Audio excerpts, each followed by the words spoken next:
qui avance vigoureusement vers la Nouvelle Jérusalem. Merci. Chers frères et sœurs,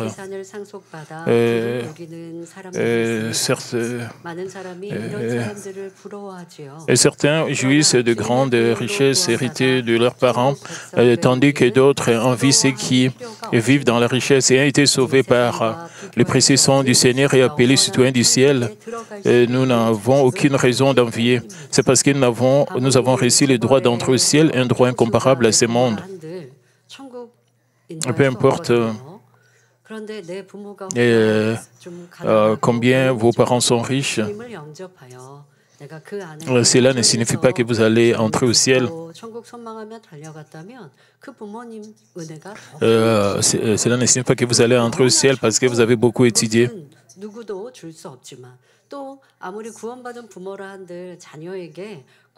Mais c'est une grâce que nous ne pouvons pas.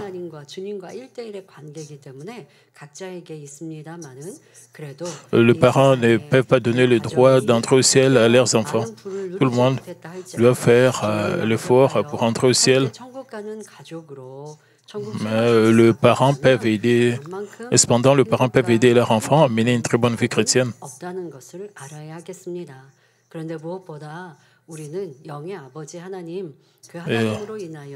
Il n'y a pas une bénédiction de conduire les autres vers le salut du ciel.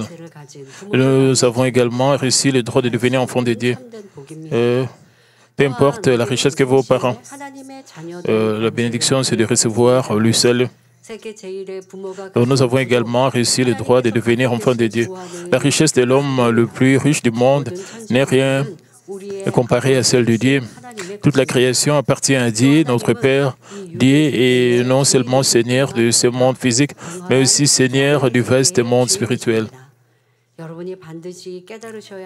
Il est important de comprendre que Dieu nous a désignés comme héritiers. Mais à cause du péché d'Adam et Ève, ce droit a été perdu. Nous sommes devenus esclaves de l'ennemi diable au lieu de rester enfants de Dieu. Notre Père d'amour, Dieu, a sacrifié son Fils unique Jésus pour nous libérer de l'ennemi diable et Satan. Quand nous étions nés,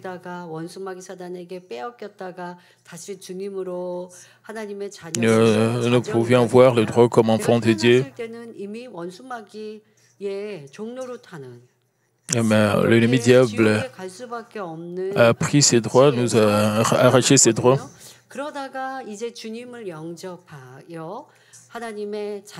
Nous sommes nés dans ce monde sous le contrôle de l'ennemi diable. Nous devons gagner encore le droit d'être enfants de Dieu. À l'origine, Dieu a créé l'homme avec l'autorité d'être enfant de Dieu. Mais quand Adam et Ève ont péché, nous avons perdu ces droits en tant qu'enfants de Dieu. Nous devons retrouver ces droits en tant qu'enfants de Dieu. Nous avons été rachetés par le précieux sang du Seigneur, faisant de nous les héritiers de l'héritage de Dieu. À travers le sang précieux de Jésus-Christ, nous avons le droit de réclamer notre héritage. Galates 4, 6 à 7 déclare « Et parce que vous êtes fils, Dieu a envoyé dans nos cœurs l'esprit de son Fils, lequel crie « Abba Père ». Ainsi, tu n'es plus esclave, mais fils. Et si tu es fils, tu es aussi héritier par la grâce de Dieu.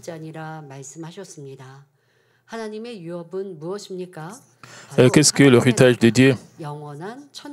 C'est le royaume de Dieu, le ciel éternel. Pour hériter, nous devons d'abord suivre des leçons d'héritier.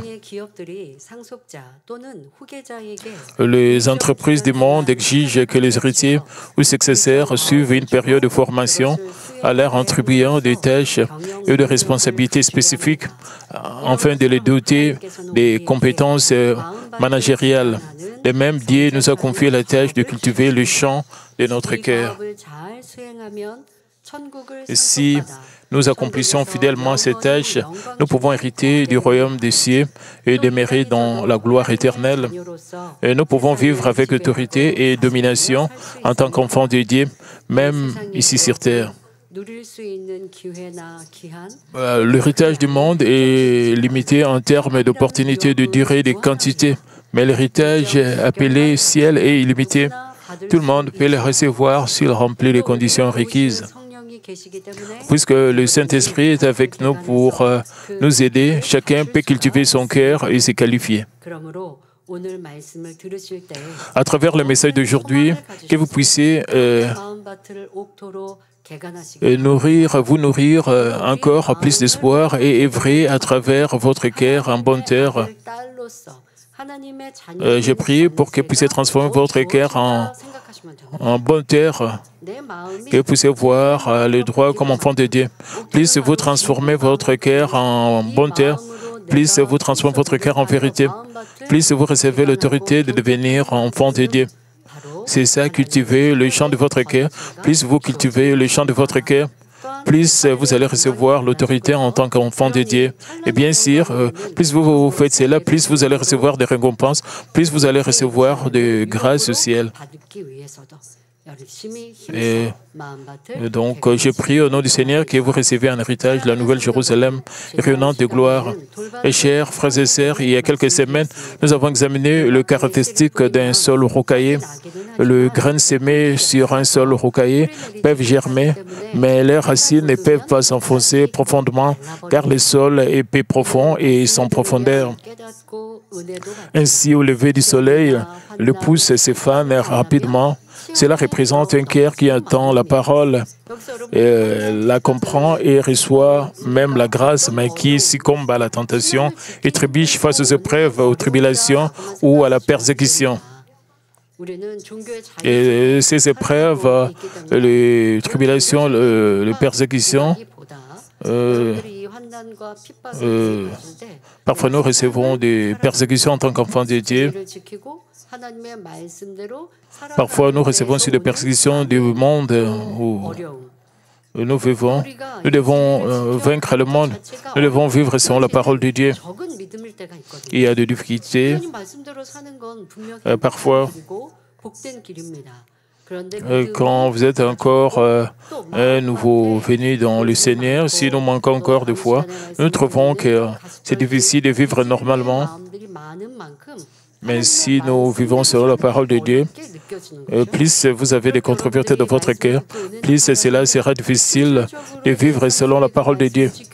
Même si vous écoutez la parole de Dieu, même si vous recevez la grâce du message, ce n'est pas toujours facile de vivre selon la parole de Dieu et se débarrasser du monde. Même si vous recevez la grâce, même malgré vous après avoir reçu la grâce, un jour vous pouvez perdre cela.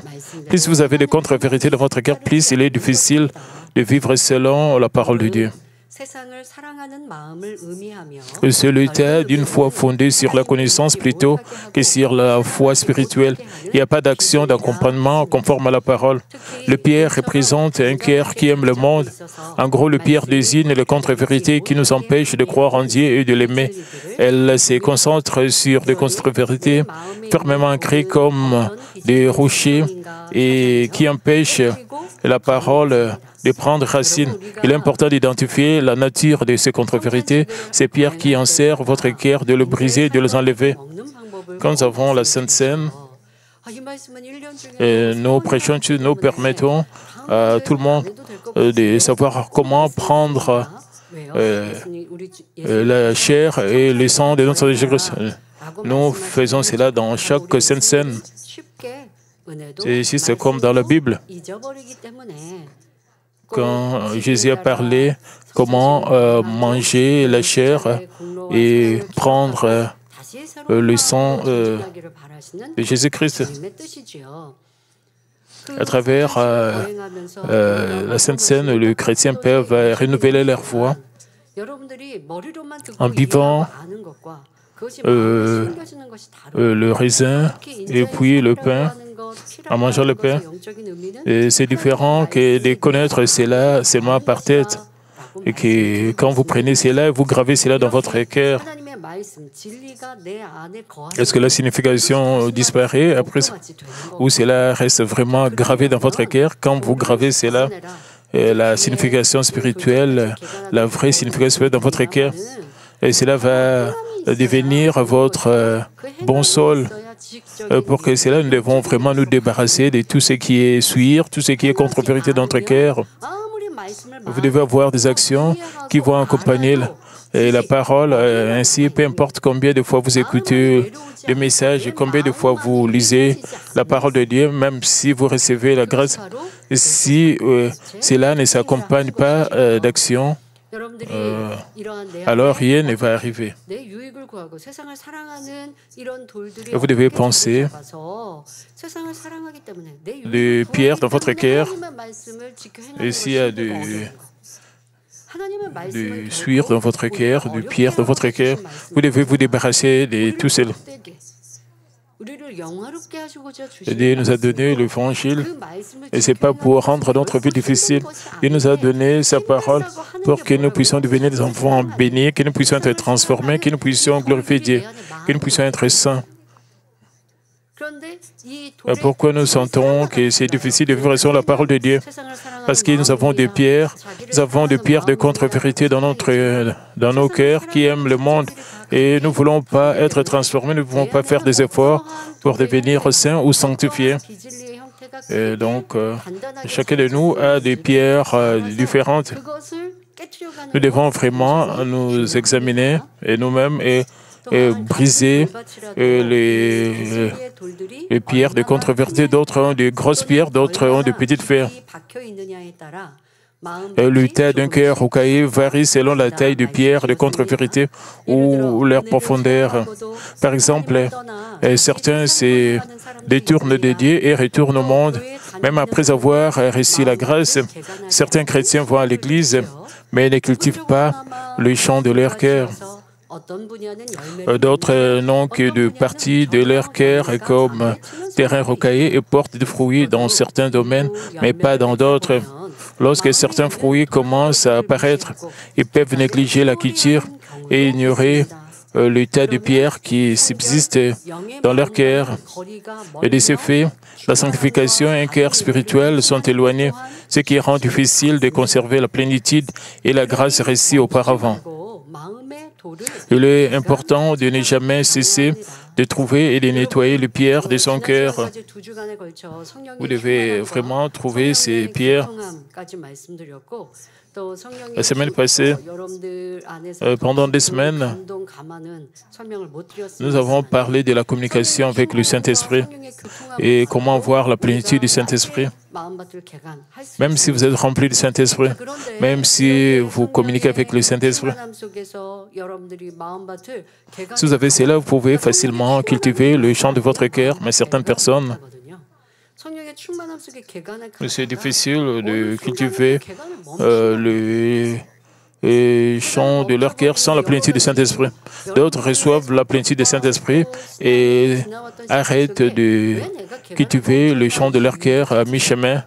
Alors vous devez vous examiner. Si vous avez arrêté de cultiver les chants, vous devez examiner votre personnalité, vos caractéristiques, examiner pourquoi vous avez arrêté de cultiver le chant de votre cœur. Est-ce que vous avez prié avec ferveur sans cesse? Est-ce que vous trouvez que c'est difficile de prier? Et certaines personnes se demandent jusqu'à quand je vais continuer à prier, jusqu'à quand je vais continuer à me débarrasser des péchés, jusqu'à quand je vais continuer à mener une vie chrétienne. Vous posez la question jusqu'à quand? Et jusqu'au retour du Seigneur. Alors quand est-ce que nous allons nous reposer? Quand est-ce que nous allons recevoir le repos? Nous allons recevoir le repos quand nous entrons au ciel. Quand nous allons entrer au ciel, nous allons voir le repos. Vous devez toujours continuer à vous débarrasser de vos péchés. Vous devez surmonter et vaincre le monde.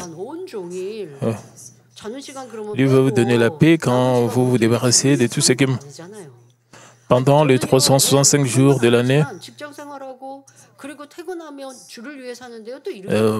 Parfois, vous dormez. Vous devez aussi travailler.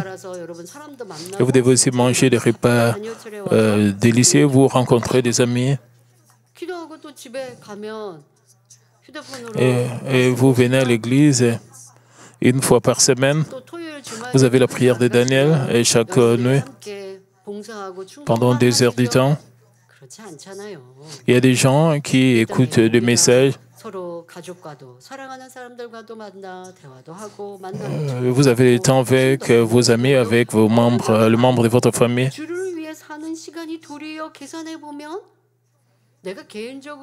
Quand vous pensez à cela, pendant les 365, combien de temps vous consacrez vraiment à Dieu? Vous pouvez penser au pourcentage de votre dévouement devant Dieu. Vous devez cultiver le chant de votre cœur, vous sanctifier. Si vous vous arrêtez à mi-chemin de cultiver votre cœur, vous vous demandez jusqu'à quand je vais continuer à cultiver votre cœur, et jusqu'à quand je vais continuer à me sanctifier, quand est-ce que je dois me reposer, quand est-ce que j'aurai du temps pour m'amuser. Si vous posez de telles questions, ça c'est pas... qu'en est-il de bénédictions que vous recevez quand vous cultivez votre cœur, quand vous faites des efforts pour être transformé comme enfant de Dieu, comme véritable enfant de Dieu? La grâce du Seigneur et la récompense que vous allez recevoir au ciel, vous ne devez pas vous arrêter de cultiver le chant de votre cœur. Vous ne devez pas arrêter. Vous ne savez pas quand est-ce qu'il y aura des suires, quand il y aura des mauvaises herbes vont commencer à pousser. Vous ne devez pas vous arrêter de cultiver votre cœur, parce que l'influence de l'ennemi diable et Satan est toujours là. Nous ne devons pas nous arrêter de cultiver nos cœurs. Alors, comment cultiver un cœur rocaillé? Tout d'abord, vous devez agir avec diligence selon la parole. Le cœur rocaillé, l'une des caractéristiques du cœur rocaillé, c'est de ne pas avoir des actions. Vous avez recevé la grâce, vous pensez, je vais faire cela, mais à la fin, il n'y a pas d'action, vous ne faites pas d'action vous devez premièrement agir avec diligence selon la parole de Dieu. Il est important d'obéir sincèrement au commandement, faire, garder, ne pas faire et rejeter. Lire, écouter, apprendre la parole sont fondamentaux, mais le plus important de mettre en pratique ce que vous avez vu, entendu, appris. Mettre l'accent sur l'action n'est pas excessif. Parmi les 4 commandements, faire, garder, ne pas faire et rejeter, agir selon le commandement, ne pas faire et rejeter correspond à l'œuvre de cultiver les champs du cœur. Obéir au commandement, faire et garder correspond à l'œuvre de s'aimer. Vous vous demandez peut-être, dois-je commencer à s'aimer même si je n'ai pas fini de cultiver? Oscar, je dois attendre parce que je n'ai pas terminé de cultiver. Donc la réponse est oui, il faut s'aimer, en même temps vous devez aussi cultiver. Donc nous devons cultiver les champs tout en sémant des graines. Nous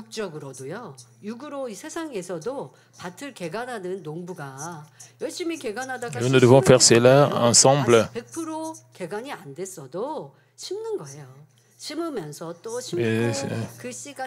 Et si vous pensez aux cultivateurs, même s'ils n'ont pas cultivé à 100%, mais ils sèment au même moment et continuent de s'aimer et de cultiver. S'aimer en cultivant permet de terminer la culture plus rapidement. Et nous devons faire cela ensemble, donc cultiver et s'aimer au même moment. Nous devons cultiver les champs en même moment, en même temps, nous devons aussi s'aimer.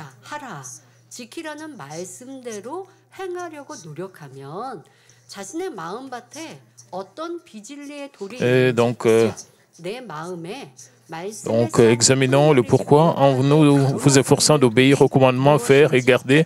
Vous commencez à reconnaître le pierre mensongère de votre cœur.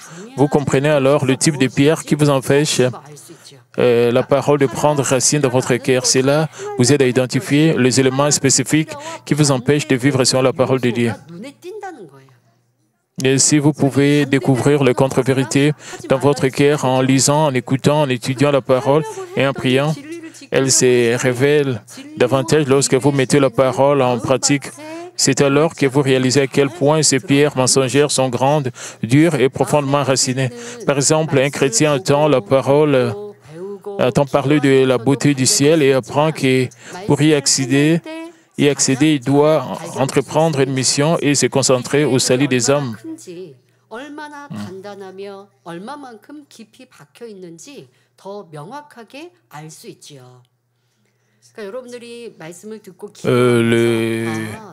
Les contre-vérités sont révélées quand vous mettez la parole en pratique.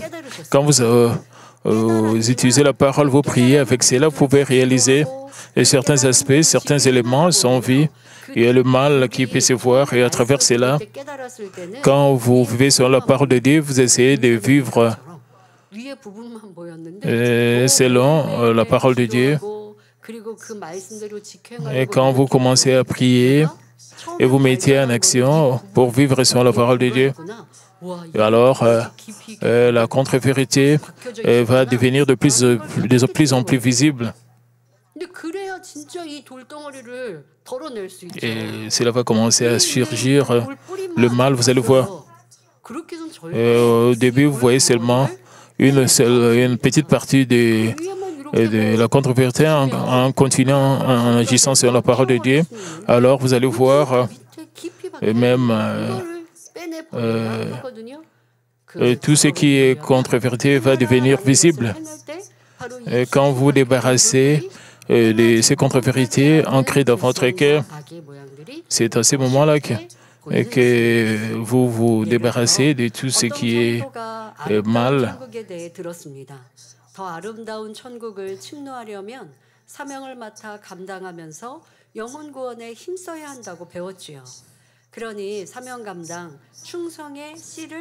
Et ces chrétiens commencent alors à s'aimer et à cultiver le grain de l'engagement et de la fidélité.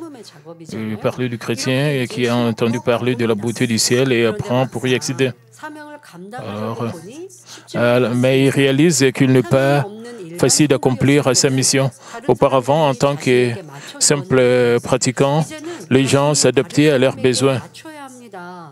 Mais maintenant, ils doivent s'adapter aux autres.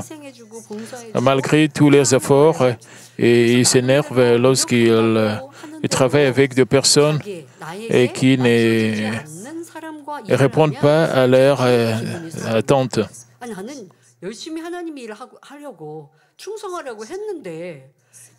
Et ces chrétiens disent, j'ai essayé de faire de mon mieux pour travailler pour le royaume de Dieu. Ce n'est pas seulement travailler pour le royaume de Dieu. Il y a aussi la relation avec les autres chrétiens, avec les autres ouvriers de l'Église.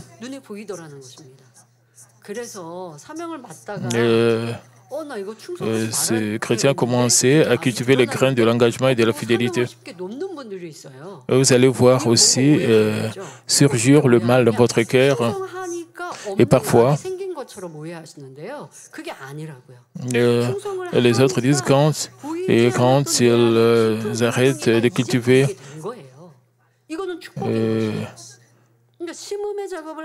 à s'aimer, à cultiver les grains de l'engagement et de la fidélité, ils disent que je ne dois plus continuer à travailler pour l'Église. Et ce n'est pas vrai.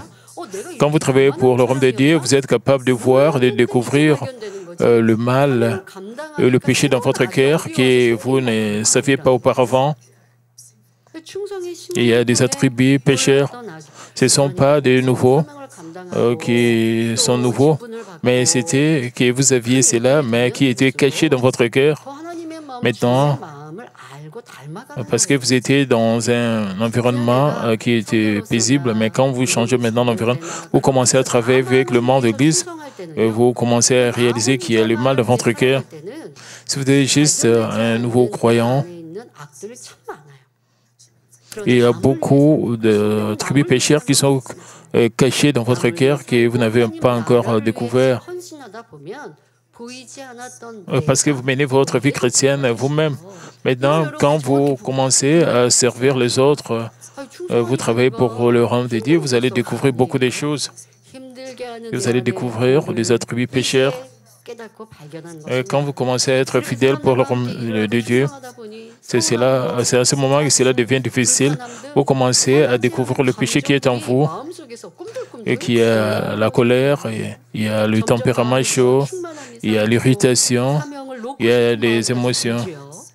Donc, les sentiments négatifs comme la déception, l'irritation, l'inconfort surgissent dans le cœur.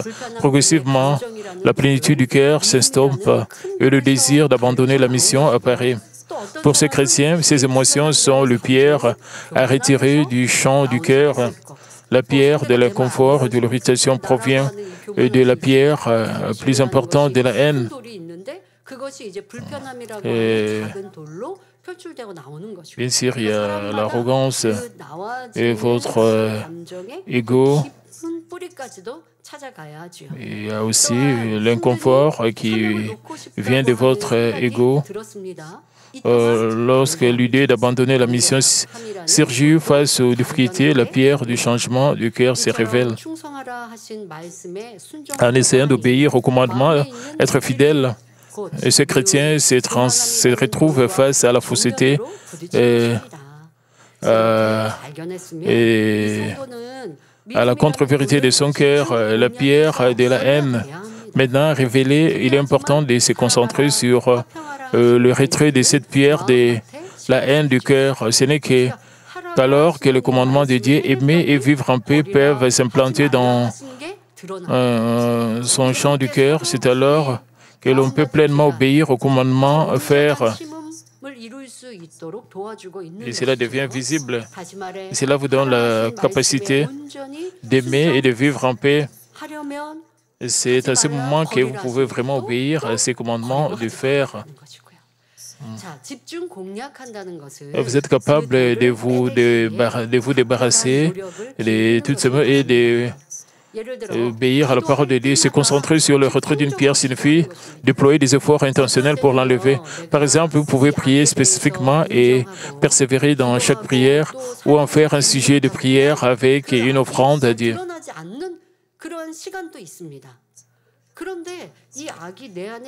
Il y a des moments où vous reconnaissez le nature pécheresse et le péché ne deviennent pas toujours visible. Pour que ce péché soit visible, vous devez ne pas arrêter de vous arrêter, vous devez continuer à prier sans cesse. Disons que vous avez eu de la colère, vous êtes dans une famille, vous êtes mis en colère, vous avez montré le tempérament chaud avec le membre de votre famille ou avec votre partenaire, c'est-à-dire votre mari ou votre femme. Vous devez prier sans cesse pour vous débarrasser de la colère. Vous devez vous battre contre l'irritation ou la colère, le tempérament chaud. Et quand vous priez sans cesse, vous pouvez penser que vous êtes débarrassé des attributs péchés parce que vous êtes plus conscient que vous priez. Vous devez essayer d'observer au fond de votre cœur pourquoi vous vous mettez en colère avec le membre de votre famille. Pourquoi vous vous irritez vis-à-vis de votre partenaire ou vis-à-vis des membres de votre famille? Parce que l'autre partie ne vous en écoute pas et vous vous mettez en colère. Et c'est la raison pour laquelle vous vous mettez en colère, parce que l'autre ne vous écoute pas ou ne vous entend pas. alors vous devez réaliser que c'est aussi de l'égoïsme, de l'égocentrisme de votre part. Et vous devez penser que je ne dois pas mériter, je ne dois pas mettre en colère. Vous devez trouver la raison pourquoi vous mettez en colère, pourquoi vous vous irritez. Et bien sûr, il y a des gens qui se mettent seulement en colère pour le fait de se mettre en colère. Vous devez vraiment examiner cela et vous devez prier pour cela. Ne priez juste pas seulement pour vous débarrasser de la colère ou de l'irritation. Vous devez penser pourquoi et vous devez examiner en profondeur pourquoi vous mettez en colère. Et disons qu'il y a une pierre qui est vraiment sur le champ. Vous devez savoir, vous devez réfléchir, vous concentrer sur cette pierre, les contre-vérités.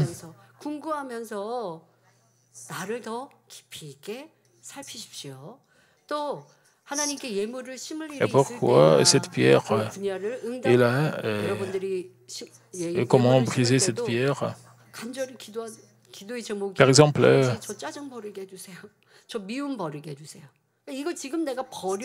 vous pouvez prier spécifiquement et persévérer dans chaque prière ou en faire un sujet de prière avec une offrande à Dieu. Pour vous donner une offrande, pour aussi vous débarrasser de l'irritation. 또 여러분들이 지금 말씀드린 예에서 자기를 발견하고 버리려면, 행하려면 힘들다고 사명을 놓아버리려고 하는 마음. Au lieu d'abandonner la mission lorsqu'elle devient difficile, il faut s'y accrocher fermement et l'accomplir avec diligence et se transformer en ouvrier doux et humble. Ce processus permet d'éliminer naturellement les pierres de contre-vérité, comme la déception, la colère et le confort, pour devenir un ouvrier de l'Église désiré par Dieu.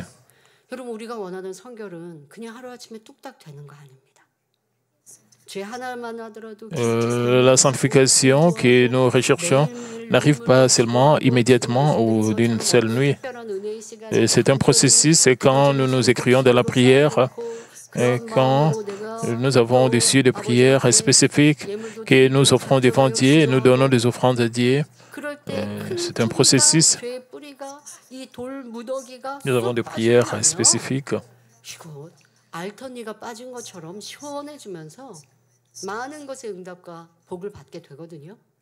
Et nous devons nous débarrasser de beaucoup de choses dans nos cœurs et que nous aurons la paix.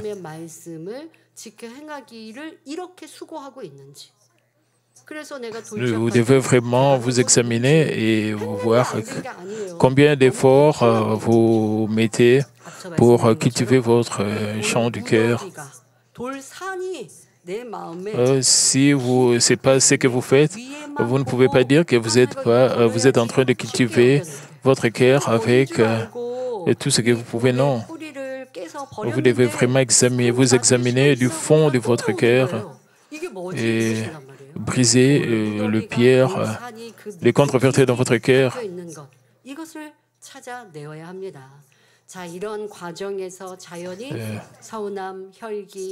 Donc, voyons un exemple de la façon dont le sémaï révèle les pierres de votre cœur. Nous devons être capables d'enlever ces pierres de contre-vérité.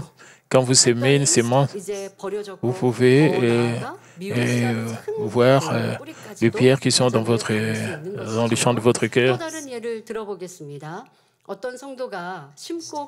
Un chrétien reçoit la grâce du message de la loi du sémaï et des récoltes et est motivé par l'enseignement selon lequel on récolte beaucoup en sémant davantage, que ce soit par la prière, le service ou le bien matériel. Avec un cœur passionné, le chrétien prend la résolution de prier et de faire davantage d'offrandes. Mais en chemin, il brise son vœu et ne tient pas ses engagements envers Dieu. Cela révèle la présence d'une pierre de tromperie dans le cœur. Cette pierre de tromperie provient d'un cœur égoïste, de la cupidité et de manque de sincérité. Il est important d'éliminer, d'enlever cette pierre de tromperie du cœur. Mais le plus important est d'éliminer les obstacles qui sont la cupidité et le mensonge. Mieux vaut ne pas faire de vœux ni de résolution que de le faire et de ne pas le tenir. Faire un vœu et le tenir est une source de bénédiction. Psaume 15, 4 dit « Il ne se rétracte point s'il fait un serment à son préjudice. Même si c'est défavorable, un vœu doit être accompli. Au lieu d'être avide dès le début, il est plus sage de commencer par ce que l'on peut accomplir fidèlement avant d'augmenter sa mesure. En persévérant, vous développerez un cœur ferme et immuable.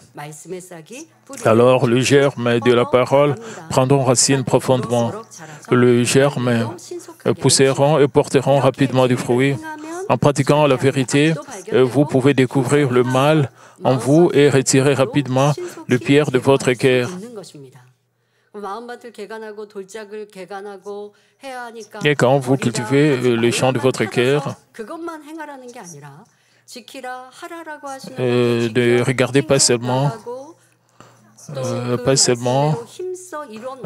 les commandements de Dieu de faire et de garder, vous devez aussi voir les commandements de ne pas faire et de rejeter au même moment, pour que vous puissiez visiblement voir les pierres des contre-vérités. Ça sera facile pour vous de vous débarrasser de tout cela.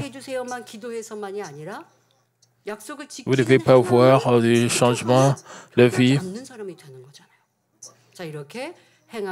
Vous ne devez pas seulement prier pour ne pas voir des changements, mais vous devez voir aussi de ne pas avoir l'habitude de ne pas briser vos vies. Deuxièmement, pour cultiver un cœur rocaillé, vous devez prier avec ferveur. Si vous découvrez une pierre dans votre cœur en pratiquant la parole, vous devez vous en saisir et prier avec ferveur. Quand il plaît sur un champ, le sol devient mou. Il devient plus facile d'enlever les pierres par la prière. Le cœur s'adoucit et vous êtes rempli du Saint-Esprit. Ézéchiel 36, 26 dit « Je vous donnerai un cœur nouveau et je mettrai en vous un esprit nouveau. J'ôterai de votre corps le cœur de pierre et je vous donnerai un cœur de chair. » Le nouvel esprit fait référence au Saint-Esprit. Lorsque vous priez être rempli de l'esprit, et ne manquez pas ce moment pour ôter les pierres de la contre-vérité de votre cœur. Là où l'obéissance était difficile auparavant, vous pouvez maintenant obéir tant que la grâce est encore fraîche. Vous pouvez penser que je peux être transformé. Bien sûr, vous recevez la grâce. Tout ce que vous devez faire, vous devez agir. Donc, vous devez faire ce que Dieu vous demande de faire et de ne pas faire ce que Dieu vous demande de ne pas faire. Vous devez obéir à la loi de Dieu. Donc là où l'obéissance était difficile auparavant, vous pouvez maintenant obéir tant que la grâce est encore fraîche. Vous pouvez, vous faites cela une fois, deux fois, ainsi de suite. Même les grosses pierres profondément ancrées dans votre cœur commenceront à se détacher et à être retirées. Contrairement au sol, le terrain rocaillé reçoit toujours la grâce et la plénitude de l'esprit, ce qui rend ces processus possibles. Les contre-vérités du cœur ne peuvent jamais être éliminées par un seul effort humain. C'est important de fournir vos propres efforts. C'est l'ajout de la grâce et de la puissance donnée par Dieu et de la plénitude du Saint-Esprit qui vous permet de vous débarrasser de pierres, en particulier des contre-vérités fermement ancrées, et aussi des moments où Dieu déverse sa grâce d'une manière particulière, des moments comme de culte de guérison ou de retraite d'été. Lorsque vous aspirez à la grâce et que vous vous y préparez bien, une grâce abondante se déverse plus qu'auparavant. Lorsque des maladies graves, incurables par la médecine sont guéries et que les problèmes sont résolus, comment la puissance de la transformation pourrait-elle ne pas se manifester?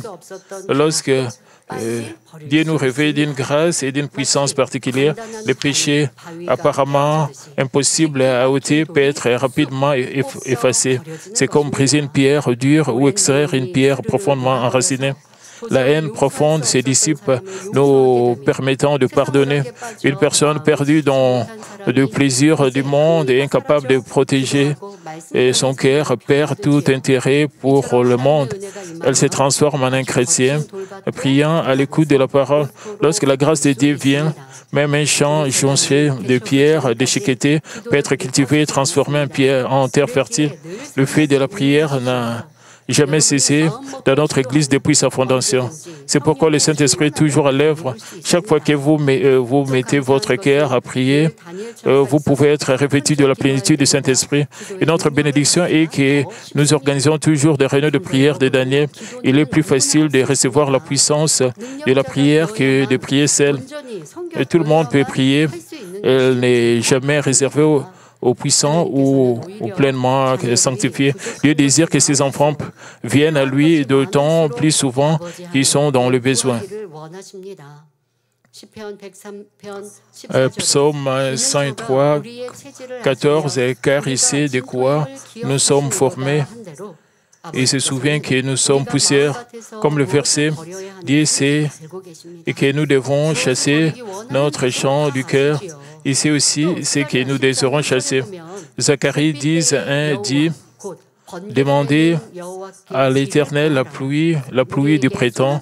L'Éternel produira des éclairs et vous enverra une abondante pluie. Il donnera à chacun de l'herbe dans son champ. Dieu désire toujours donner plus ce que nous demandons. Lorsque nous implorons la grâce de Dieu, il nous accorde une grâce abondante et comme une pluie torrentielle, que vous puissiez tous prier le Dieu bon et recevoir la grâce de chasser le pierre de votre cœur. Et troisièmement, pour cultiver le champ du cœur, vous devez maintenir la plénitude du Saint-Esprit. Après la pluie, il est plus facile d'enlever les pierres lorsque le sol est devenu meuble. Mais si le sol se durcit à nouveau, il devient difficile de les enlever. Après avoir gêné et prié avec zèle pour cultiver le cœur, il arrive que l'on s'arrête à mi-chemin et que l'on se tourne vers le monde. Il devient alors difficile de retrouver son zèle initial. Si le sol est mouillé, puis ça sèche, les pierres peuvent s'incruster davantage. Il est donc important de maintenir les champs dans cet état. Pour maintenir cet état, vous ne devez pas perdre la plénitude du Saint-Esprit. Il arrive que l'on perde la plénitude de l'Esprit et que l'on arrête de cultiver le champ. De cultiver le champ. Si le travail est interrompu à mi-chemin, il peut devenir plus difficile de poursuivre plus tard. Par exemple, lorsque l'agriculture cesse, le cœur ne ressent presque rien malgré les nombreuses vérités, signes et prodiges entendus vie. Que ce soit le message spirituel, vous l'ignorez en pensant le connaître ou l'avoir déjà entendu. Que ce soit les signes, le prodige étonnant, vous dites les avoir déjà vus et vous ne sentez plus et tout touché. Donc, c'est un signe d'endurcissement du champ du cœur. Lorsque le cœur s'endurcit, il devient plus difficile de recevoir la grâce. Pire, vous pourriez accepter la vérité dans votre propre mal et utiliser la parole pour juger les autres.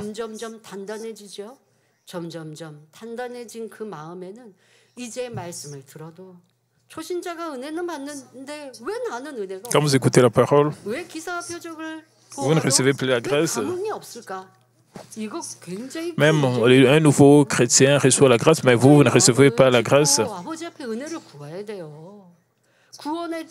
Quand vous voyez les manifestations de la puissance de Dieu, le proche de Dieu, et vous ne recevez pas la grâce, quand vous écoutez la parole de Dieu, et vous ne recevez pas la grâce parce que votre cœur est endurci, alors c'est un grand problème. Dieu va devenir votre Dieu. Le témoignage des autres doivent vraiment transformer votre foi. Ce n'est pas comme si vous doutez, que vous ne pensez pas que c'est des mensonges. Vous connaissez cela dans votre tête comme connaissance. Mais vous ne recevez pas de grâce. Et quand vous écoutez le témoignage, vous n'avez même pas la foi de recevoir la guérison. Il n'y a rien dans votre cœur.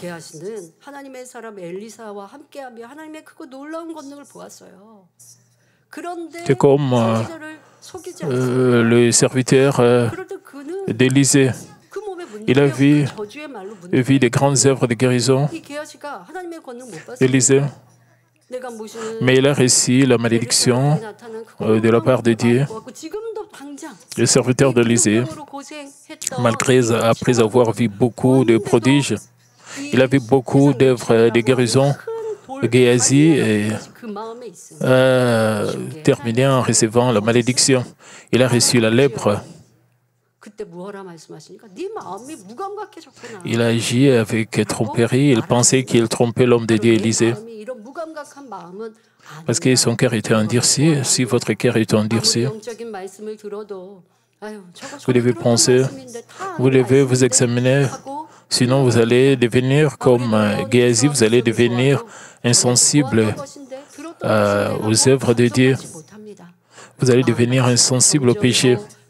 Et peu importe le message spirituel que vous connaissez, que vous avez entendu auparavant, même si vous avez vu des signes de prodiges, vous ne serez plus touché. C'est-à-dire, vous êtes devenu, c'est un signe d'endurcissement du champ du cœur. Lorsque le cœur s'endurcit, il devient plus difficile de recevoir la grâce.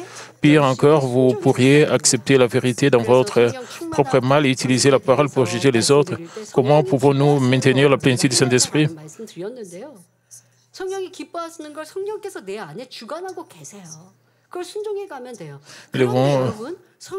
Il est important d'obéir diligemment aux paroles récites avec grâce et à la direction lorsque nous sommes remplis du Saint-Esprit.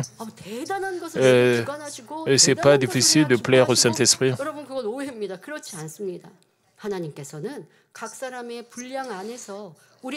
Le Saint-Esprit n'est pas content quand vous faites de grandes choses, vous devez commencer par de petites choses. Dieu conduit chacun selon la mesure qui lui est donnée. Donc, il ne nous guide pas au-delà de nos capacités, mais parfois Dieu nous conduit au-delà de notre mesure. Il s'agit d'un cas particulier où Dieu nous guide délibérément pour nous accorder de grandes bénédictions. D'ordinaire, il nous guide selon nos capacités par la méditation quotidienne de la parole, la prière et les bonnes œuvres et la grâce. Et ces actions peuvent paraître insignifiantes, mais la grâce de Dieu ne nous quitte pas et nous remplit continuellement de l'Esprit lorsque nous obéissons. Nous pouvons maintenir la plénitude du Saint-Esprit à travers la prière ou la grâce et continuer. Nous pouvons maintenir cela en méditant la parole de Dieu, en faisant de bonnes choses, en priant. La différence entre une personne toujours pleine et joyeuse et une autre qui ne vient pas de grandes choses. Elle vient souvent de petites choses comme votre état d'esprit ou votre confession. Des petits efforts, des petites actions. Mais il peut arriver que les choses ne se passent pas comme prévu lorsque vous essayez d'obéir à la parole. Même dans ces cas, ne vous découragez jamais. L'important pour maintenir la plénitude du Saint-Esprit est de ne pas perdre courage. Si vous hésitez ou ralentissez, si vous perdez courage, ce sont des pensées charnelles. Vous devez ne pas perdre courage, vous devez toujours dépendre du Saint-Esprit. Si vous hésitez ou ralentissez, persévérez avec force au lieu de vous décourager. Si vous vous découragez, alors ne laissez pas cela, n'abandonnez pas. Et si vous n'abandonnez pas et croyez que votre cœur peut être cultivé par la puissance de Dieu, il sera ainsi, vous aurez une bonne terre. Dieu a donné un champ du cœur uniquement aux êtres humains. À travers le message de Dieu, vous devez vraiment vous examiner. Vous devez penser quel genre de contre-vérités sont dans votre cœur. Prions tous concernant ce message. Père Céleste, aujourd'hui, nous avons examiné le cœur, les chants rocaillés. Père, permet que ces messages puissent devenir une force pour nous, pour que nous puissions transformer notre cœur. De petites choses, nous devons commencer à partir des petites choses, faire des efforts et jusqu'aux grandes choses. Père, aide-nous pour que nous soyons transformés. Père, je te remercie. J'ai ainsi prié au nom de notre Seigneur Jésus-Christ. Amen. Maintenant, je vais prier pour le malade. Posez vos mains sur vos parties malades. Si vous avez aussi des désirs de cœur, recevez cette prière, Père, s'il te plaît. Soit avec tous ceux qui participent à cette Père, tous ceux qui participent à cette dans le sanctuaire, même en ligne, pose ta main serrée depuis la tête, que toutes sortes d'infirmités, toutes sortes de maladies, et que tout cela soit consommé par le fait du Saint-Esprit, que nous soyons fortifiés, que nous soyons parfaits. Père, guéris-nous et que nous puissions, que notre vision puisse s'améliorer et que nos pieds, nos mains, que tout soit fortifié et que tout cela soit fortifié et que le membre, que nous soyons guéris. Et Père, protège-nous et s'il te plaît, Père, sois avec nous, sois avec les élèves qui puissent bien étudier, nos étudiants puissent bien étudier. Protège tous les membres de l'Église centrale Mamine, protège nos familles, protège nos affaires, protège nos lieux de travail, et que nous puissions passer la semaine prochaine en cultivant notre cœur avec des prières ferventes. J'ai ainsi prié au nom de notre Seigneur Jésus-Christ. Amen.